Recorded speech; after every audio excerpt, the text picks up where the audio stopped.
Peace is Nyla, Coach Nyla. Coach Nadir. Snow Lake of Peace, it's Fatima, Coach Fatima. And we are giving you a few seconds, a few moments or whatnot to plug in, share, obviously, because that's important. And as we hear our notifications notifying us that we're live, feel free to share different groups if you're on Facebook or tag other individuals or what questions today. But again, we'll give you a little bit more time, maybe about another 60 seconds or so. We'll get started. We have a number of questions we're going to attempt to get through in the next 35 minutes. All right, let us know where you guys are watching from. Yeah, because we like to see that. Yeah. How everything been going. Of course, another Sunday live. Walaikum assalam to Indianapolis. Hey, Indianapolis. So, yeah. I'm going to be tackling some of these questions. Tackling, that's so crazy. Tackling the questions.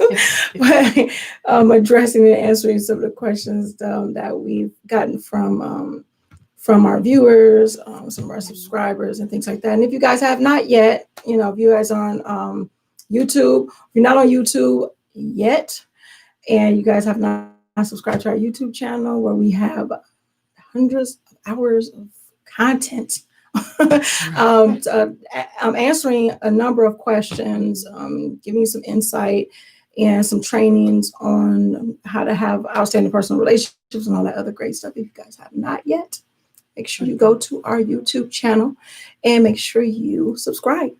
All right. North Carolina.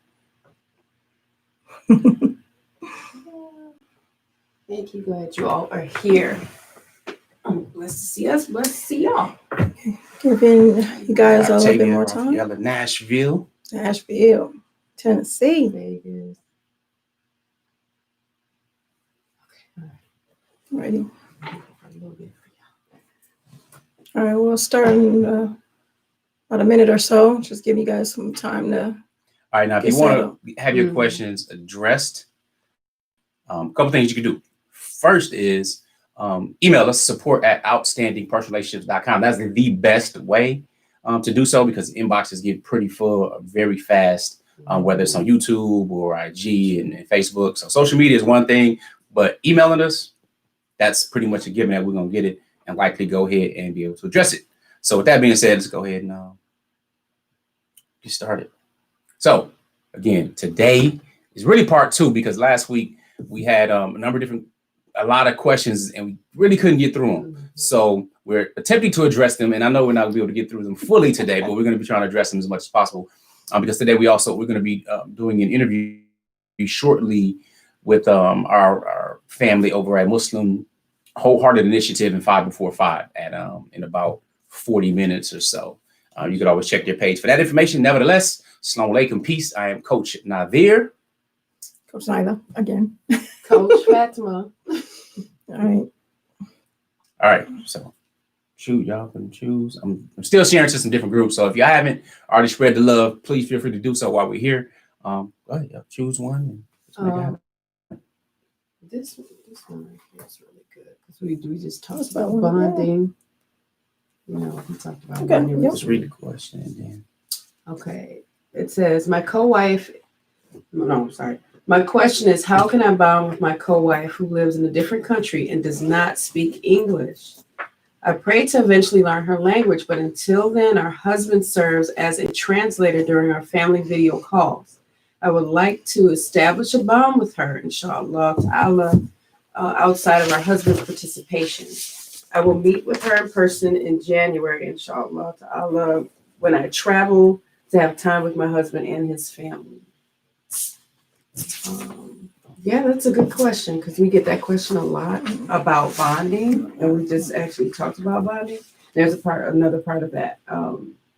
I sometimes pick up energy from her body language that doesn't align with the translation I'm receiving. Laugh out loud. There was nothing messy in my coming into the family as a second wife. and she has been respectful and accepting of me. Alhamdulillah. Again, we've had this question a lot of, oftentimes, many times, and we've addressed it, but I remember just taking like baby steps and not, I think my co-wife was actually talking about not being pushy too and expecting so much, but if you do receive some rejection, to be patient.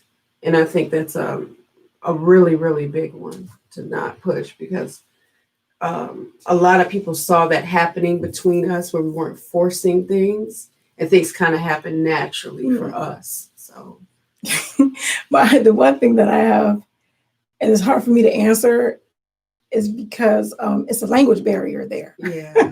The language barrier is of course, you want to bond and things like that, but the language barrier, especially not knowing what the translations are, and the body language that you're picking up on. Sometimes we could just be picking up on things and our radar can be totally off, and certain things that we could be picking up because she may be like, okay, I did not say that, Yeah. so you never know. But the thing is definitely learning the language, or it's good that, that he's trying to be the translator, but I think sometimes you may need a non-biased translator to be able to translate what's going on. But one of the things is finding out that type of thing, because the language barrier is the thing that's actually kind of getting to me, not getting to me like in a negative way, but is a challenge because of that there. And you want to be able to, you want your thoughts and feelings and things to be translated properly as well as hers as well, and you want to be able to pick up on the proper things. So yeah. Excellent. Let's start. All right. 4 years ago, I met my husband. From the beginning, I was sold. He has his first wife and 3 children. They all live in Nigeria. What's going on, Africa? From the start, she was supportive towards his children. As far as first wife, he didn't want her to know, but she believes in honesty and demanded that he let her know.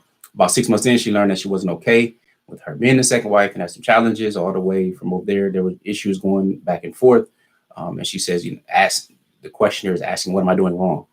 So many times she cried to figure out why she was being so resentful. She remained humble for 3 years until finally got tired of a lot of stuff going on. And then they had contact. I'm assuming it was over the phone or something. And then with everything in her, she aggressively told her how she actually felt, told her honesty and being upset about her being resentful and so on and so forth. And now she feels bad because their husband blames her for being immature. Seems that everything, she tolerated during that time was okay. But now her speaking up for her feelings is not good. So now she feels as though he doesn't love her. I also feel like she told him to choose her over the questioner. And other morning they had a disagreement, and then he threatened to leave and get his own place, and everything has been different since that argument.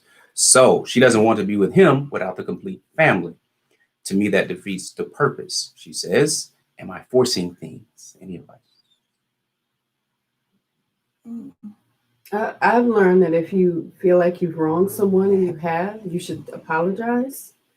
We're human. We don't always act right, but I think that's a really important step to admit that you didn't act in the best way you could have, represented yourself in. But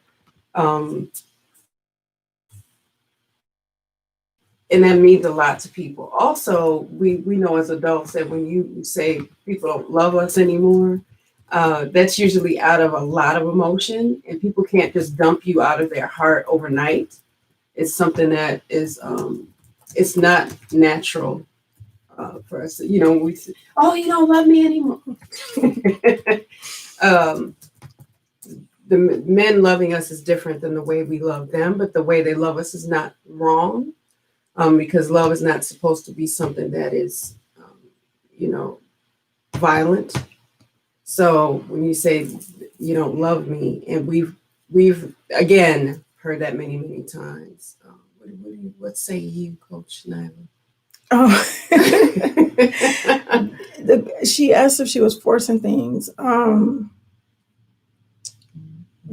Okay. in your question, it doesn't show of how you are forcing anything. The thing is, I wonder if the question is more of, are you reading into things, as far as, how your husband is feeling and these different things like that. Communication is key. Proper communication is key. We have to be aware of our actions, just like Coach Fatima said about, if we wrong somebody, we could have represented ourselves in a better way.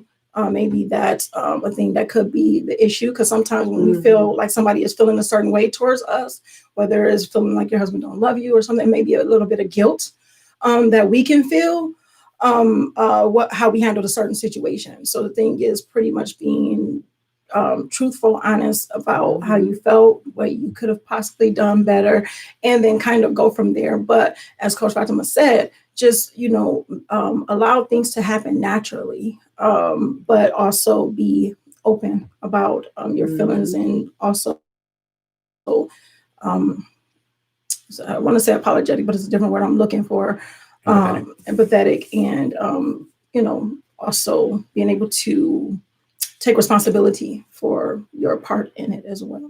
I want to address this briefly. I do think you're pushing it. All right. Am I forcing things? Yes. Here's the deal. Women, when you're married in polygyny, you're married to the man. So when these ladies talk about mind your marriage, that's the main thing. So a couple of things that trouble me. One, it seems like you're trying to do well and everything. You have great intentions. Alhamdulillah, and that's great. That's noble. The challenge is this. In the last part, you said, truthfully, you don't want to be with him without the complete family. So you married him. You didn't marry the whole family. All right. You don't have to be friends. You don't have to be any of that at all. But that's your husband. So if you don't want to have your husband without the family, that defeats the purpose for you. That's a little different. We might have to work on what that means and what the marriage in general means to you. Because again, that challenge, that troubles me, because again, you're married to him. You're not married to her. Y'all could be cordial, you could be friends, you cannot be friends, any of these things, but your marriage is still your marriage, which is totally separate from his other marriage, period. So that's the only thing I kind of wanted to say on that part. No, that's good. I totally missed it, but that to me, kind of raised a red flag. Now, there is another question. Well, there's several more questions, but yeah, we will address questions on the live as well. Somebody asked, and by the way, we seen you represent FPL out in Columbia, South Carolina in the house, North Carolina in the house, Indianapolis, of course. That's what's up. But all right, I can't see these questions here. I have to check my phone. So my husband and I have been married almost 2 years. I have children from a previous marriage, and I'm very new to Islam and somewhat uneducated. He's been in Islam for over 20 years. He doesn't have any children because he had a personal situation in life. He was incarcerated for some time when he married her, and he knew that her being a cancer survivor, she wouldn't be able to have any children. At first, when I asked, is it okay with her not having children, and if he wanted another wife, he was like, no, why do I want two? You drive me crazy. But then she pressed him, and he finally said, yes, I do want to have children, and want to have another wife that's younger that can have children for me, and said it's his right to do so. She, the questioner, says, look, I don't see me being her friend. And I live in the same house with her children. My children are adults. I'm kid free and don't see me giving it up. I won't be mean to her children, but I will not be tied down by her choices, and also feel I won't be treated fairly, and that she'd be favored over me because she can provide something I can't, which is his biological children. I'm not a bad person. I love my husband, and he has done what he's supposed to so far. My children, grandchildren, and my family love him. My children are started out as Hebrew, and they've been taught about the poly lifestyle. My family's Christian, don't understand. I have no one to talk to. I don't know my rights as a newly converted Muslima, and need counsel or advice from the ladies. Sneeze. Don't you do it. I was thinking about a couple that I had known for years, and the wife was having fertility issues, and her husband said something similar. And she offered, maybe you should get another wife because of this, and alhamdulillah, they have children now. But it took a while. But he said he didn't want children and all that. He was understanding and didn't want another wife or anything either. Well, the thing is, people can change their minds. We're people. Nah, I say it from the beginning. You said what for the beginning? That he does. He's just, he's just saying that in courtesy of the circumstances. But That was what my I'm talking about opinion. is the That's my same. opinion. Said the same thing. But he did want kids. But it's hard to hurt your wife and say, "Yeah, I want kids," but you can't do it. So you have to consider being gentle, and sometimes that means you might deny yourself of what you want to save the heart of someone else. But then you can grow into, maybe he wanted to be more and become a father later on, and he wanted children. So it's difficult. It's a difficult position to be in either way, but especially a friend of mine who's a woman, she couldn't have children for years, but it was the husband's issue on his end. They ultimately got divorced because she did want children. She has 4 children with her new husband. So she was like, I love him, my first one, but I still want my kids. So she helped me understand the desire, how strong it is to change one's mind. Because she was like, okay, we won't have children. And she grew older and she said, I want to give birth. So she wasn't going to deny herself. And he understood that. So then they had to dissolve their marriage and divorce because he did have issues physically with getting her pregnant. So there's a lot of wisdom and understanding people can evolve and decide that they want something more than they wanted prior. That comes oftentimes with growth and maturity. And we have to, again, let people evolve into being more. If they say I want to, be less than and be on drugs and stuff like that's a different conversation. But if somebody's saying I want to be more in this world and have a more fulfilling life, and that I want my children, and that's okay to want that. Yeah. So how should she deal with that? However. In her emotions? Well, it's a number of things that there's a number of things in here. One is the feelings that is expressed. Feel that you will not be treated fairly, that he'll favor you. Mm-hmm. Those are sometimes those are things that we put in our minds because and we have clients and friends who have gone through a situation being an incoming wife, and it was like, well, because I'm not the first wife, because they have this type of thing, or this person has children with their first wife and we don't have any children together, we don't have this family, and not realizing that you are the family. You don't have to have kids in order to make to be a family. So sometimes we have to be careful of what we are putting out there in our own thoughts, with our own thoughts, because if it's not portrayed that way, then sometimes we can make those things manifest by thinking what we think. So if we're sitting there thinking that it's going to be something negative, or this person is going to feel a certain way, all you will see is the negative, because that's what you're focusing on the negative. So you're not minding your marriage and building your marriage. And a lot of time we know that things are constant. One thing that's constant is change. So we may say what we're not going to do. I don't want to, I'm not going to disrespect or whatever with their children. However, I don't want to be a friend. These are very definitive remarks that are made, which may be the feeling at this time. But just realize that things may change, and we want to be careful with what we say in the heat of emotion, that we may have to come back and kind of bite later on. So that's one of the things. There was one other thing that said, no, I think that was it. That was it for the most part. So you want to be careful with that, and don't think in your head. All right. So another question is, a sister says that she was raised in a polygynous family. She had 16 siblings, and really liked it. Back in 2011, she got married. She was the third wife at the time. That's what she puts here. And everybody was surprised by her choice, but she accepted it because he seemed fine. However, after a couple of years, it didn't work out. 2.5 years. Since she doesn't know, but she's ready to get married again, and she's looking and stuff like that, but she's afraid to put her energy out there for nothing, she says. And she's come to the Midwest in the U.S. after about a year, and is talking with some sisters, and they're trying to make her feel like she's committing a crime to wanting to get married to a married man or practice polygyny. And she plans to go back for school, and she's thinking that maybe she could find a husband there or something like that. And is really interested in her Quran teacher, who's already married with children and stuff like that. And she's fine. But the question is, due to her previous marriage, it appears, she says, should she even try it? Sometimes she's thinking, yes, go ahead. It's a sunnah. He could be a good husband and father for your children. Sometimes thinking, no, if you do it, you could break a family just only to fulfill your desires, even if she's very serious and respectful. And, how can that really become a good relationship with him? These are good questions. I mean, one of the things is like, of course, if he's, kind of like eligible, available, whatever you want to call it, whatever, and willing to, that's kind of your decision on that part.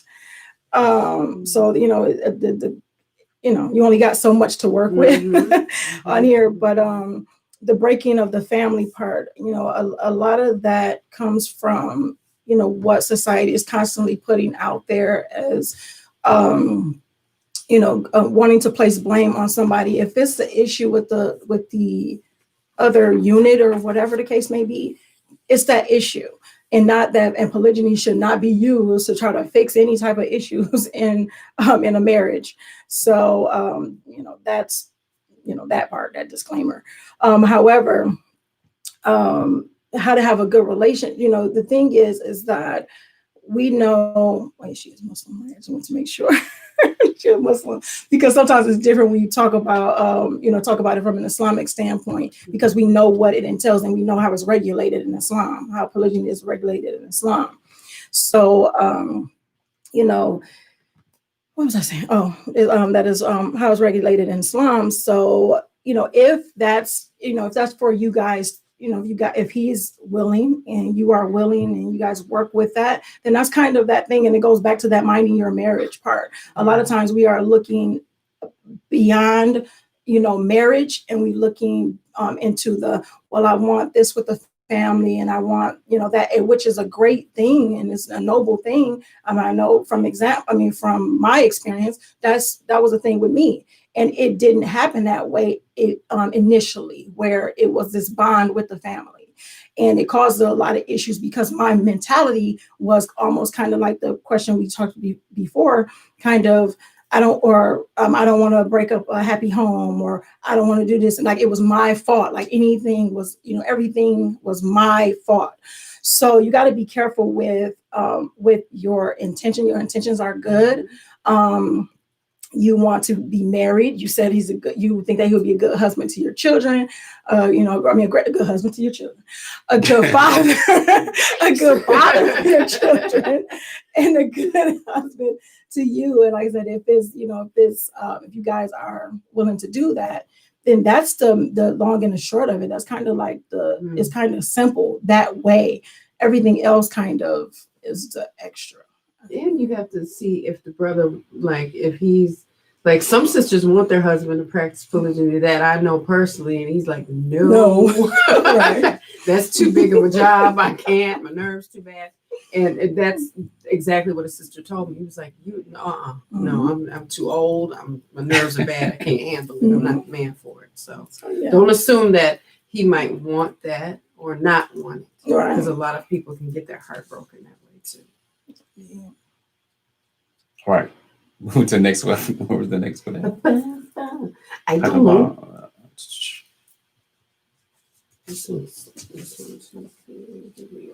Yeah, that's pretty basic. Okay, so there's a sister. A number of different comments about the sister, so we kind of grouped them together. But she kind of summarized it. So I'm just going to read the first part. I'm going through serious depression since my husband. Going through serious depression since her husband married again, and she feels finding extremely hard to bond with her husband. He just told her that he wants to remarry and met someone who's talking to her. She's been with him 13 years now, and he wants a new wife, someone else, and not really considering her or the 4 children. I sound a bit obsessed, but I think it's made me realize that I need to become a bit more independent, because I know this is part of Islam, but now I'm seeing him as a brother in Islam as opposed to a husband, and he's not considering the feeling. Okay, I put that in there twice. Didn't we copy that? Yeah. Copy pasted twice. Yeah. So that's the thing there. So going through serious depression, feels that husband's not caring about her and stuff like that after 13 years and 4 children. I find it hard to bond. So this is something that's brand new. Well, you can't, what I've learned is that you can't or you shouldn't assume that you know what's going on in his head as far as not thinking about you or considering you and your children. Because it's really, really easy to feel that way or say that.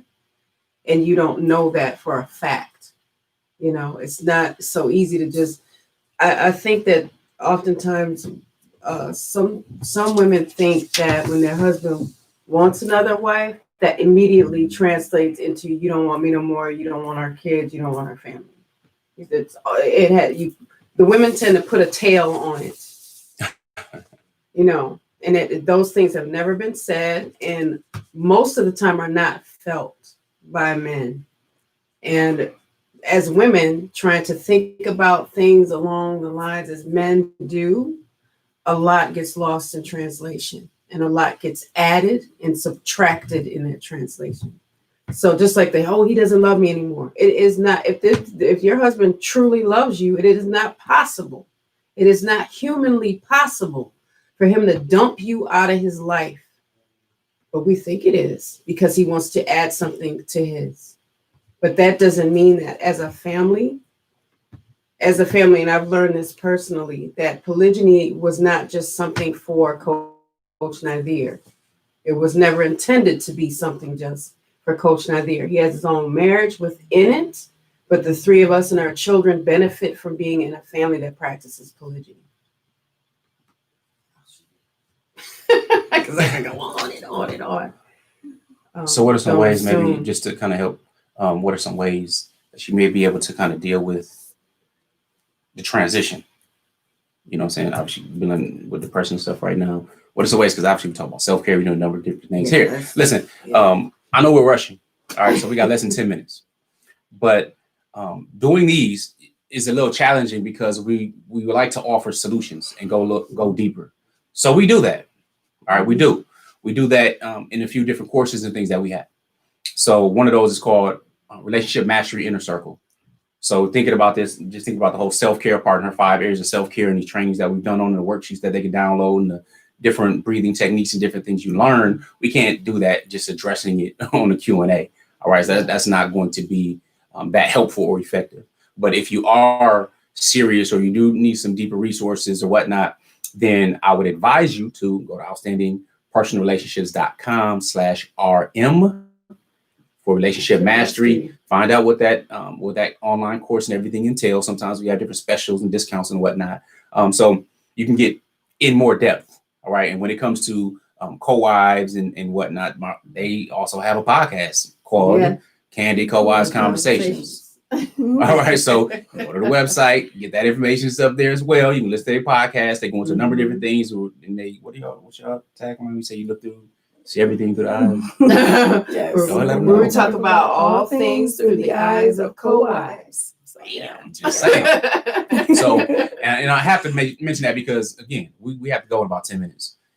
So we can do this other interview. So if you want to go deeper, if there are other issues that are a little bit more challenging, you might need some help with it or whatnot. Again, we have coaching. We have a Kings and Kingdoms course for men as well. So connect with us there. Your inboxes if you need URLs, or somebody prayerfully could put the URL in the comment section for other people. outstandingpersonalrelationships.com/RM. So here's another question. Lady says she comes on here often and she feels very indifferent about the topic. And because that feelings made her want to educate herself on the topic. Kudos for that. And what bothers me is that it seems as if most women would not even want to bother with this. And if that's the case, how could the practice be just? It seems like us women are just told to get over it, compress our emotion, another cheek, and everything you can think of. But my question is, if this is so normal, then why do us women not think it's okay deep down inside? Even other Muslim women are praying to Allah, asking that their husbands do not take on a second wife. And no matter what, one wife will have to suffer in silence, knowing there's another woman pleasing the husband. And the other thing that I do not understand, and this is a non-Muslim woman, I do not understand is when the ratios of women to men are always brought up, when no one ever considers that all these women who are unmarried are not all fit to be a wife. Some suffer from abuse or sexual predators. Some suffer from depression. Some are drug addicts, prostitutes, murderers, and just bat crazy. I mean, the list can go on. Not every woman needs to be married. Forgive me for my rambling, and I mean no way to disrespect your religion. It's a very sensitive topic for me, and I still may be immature to the thought. But as of right now, I have a lot of indifferent views about polygyny. Mm-hmm. But I'll continue to learn about this because it seems to strike a nerve in me, and that covers a whole lot of people. Mm-hmm. So, yeah, let's dig into that a little bit. It's a lot in there, especially, you know, not how women are fit to be wives. That's funny. As our men. Yeah, as our men are not fit to be husbands. You need to throw the homosexual feminine. Yeah, which is an interesting thing, though, even when it comes to women. And they always talk about the women. We talk about the men to women ratio. Men to women ratio. Mm-hmm.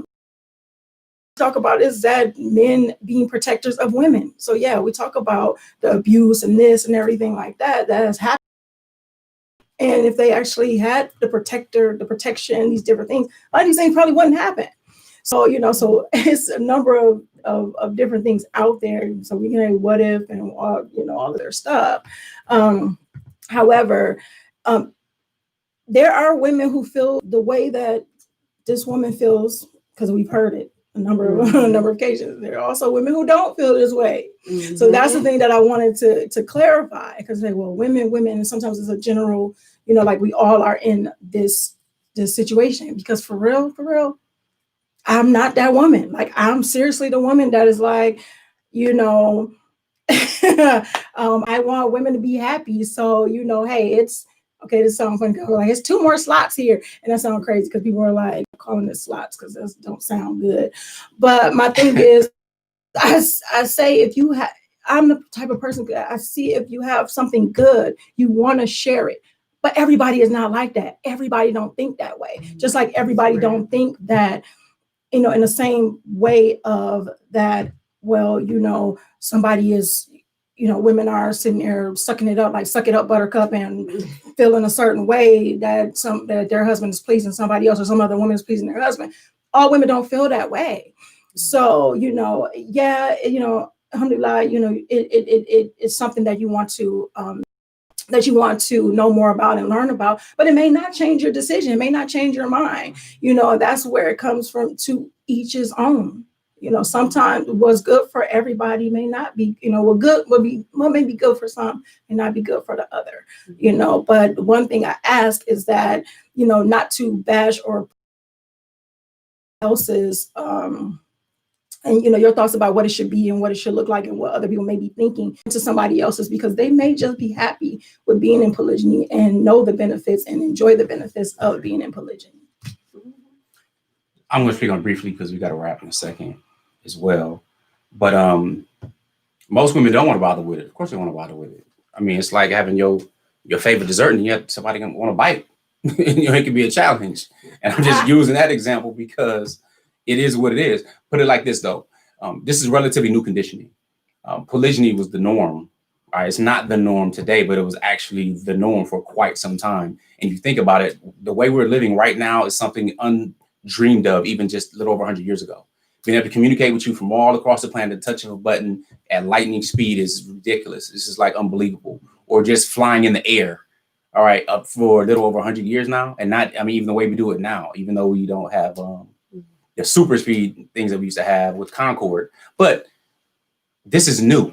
Our conditioning is new, especially in the West. If you read the book Public Vows by Nancy Cott, when she discusses the framing of America and its pushing of monogamy and how that was directly in trying to build the U.S.'s white supremacist culture in particular, and trying to make it distinct from many other countries, then you understand a little bit more of the history of it. So if you look in the history, her book is really, really great.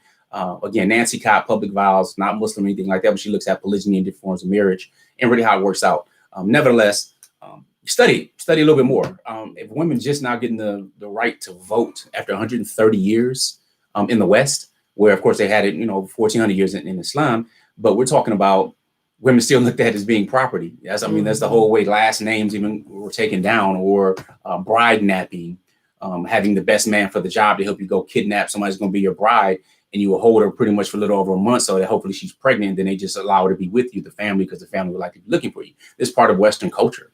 So what you might think is normal today is not normal even a generation ago. Look at today with gay marriage, for example.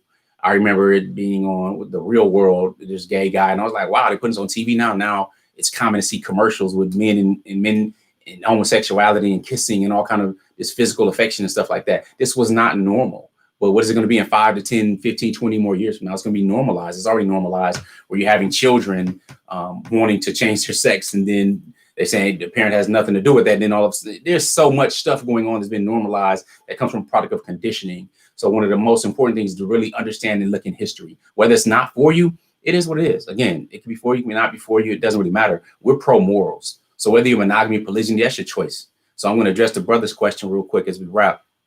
He says, the question we have is, why is there no distinction being made between those who are against polygyny versus those who support it and simply don't want to engage in it? Okay, which is a fair question. It's a fair question. Here's the challenge, though. Those who just don't want to engage in it, use a lot of the same language and venom and challenging arguments that those who are against it use. All right, there's a difference in being respectfully disagreeing with something than it is to use some of the same arguments. Yeah, I know I couldn't, blah, blah, blah. And a lot of these people are Muslims. I mean, we're Muslims. Now, polygyny has been around far before the advent of the last prophet, Islam. But Islam simply restricted it and regulated it. Polygyny. Polygyny is well known. It's well known in Arab society, African society. It doesn't really matter what society.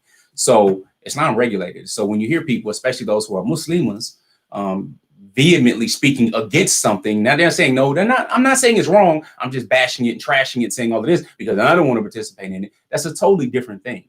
So usually they get lumped together because people say you're either pro or you're anti. Again, that's why I make the distinction. We're pro morals. I don't care if you're in monogamy, you're in polygyny. Do something that's morally upright and practice marriage. Work for fulfillment, have a happy, fulfilling marriage. But I think that's the assumption is usually, okay, somebody's like, oh, yeah, I agree with that and it's okay, but just not for me. I mean, how does that even look or sound? It sounds like my father. You know what? Do what I say do. Don't do what I do. Okay, so if you don't have anything positive to say about something, then the automatic assumption is going to be negative about it anyway. And we understand there's a fear of loss and there's emotions and many other things that can affect you in that way. But I think that's usually why it gets lumped together. You have any closing? No. Of course, we didn't get to all of them, but connect with us. Oh, matter of fact, we will connect and continue the conversation in our Facebook group. We have a private Facebook group at Let's Talk Polygyny. So just search it or go to facebook.com/groups/Let's Talk Polygyny. Perfectly got some good stuff here. And we go ahead and can get it done, take things to another level. So with that, we want to end on GLC, and we have to get to, or if you want to connect with us, we can answer some more questions with the Muslim Wholehearted Initiative. Look them up, Muslim Wholehearted Initiative on Facebook. We're doing a Zoom, and they should be streaming on Facebook, and we should be good in a few minutes. So right, GLC. So make sure you guys are always practicing GLC. Make sure you are growing intentionally, loving fearlessly, and connecting on a higher level every single day. So, inshallah. Assalamu alaikum. Assalamu alaikum. Peace. Peace. I'll hit those over here.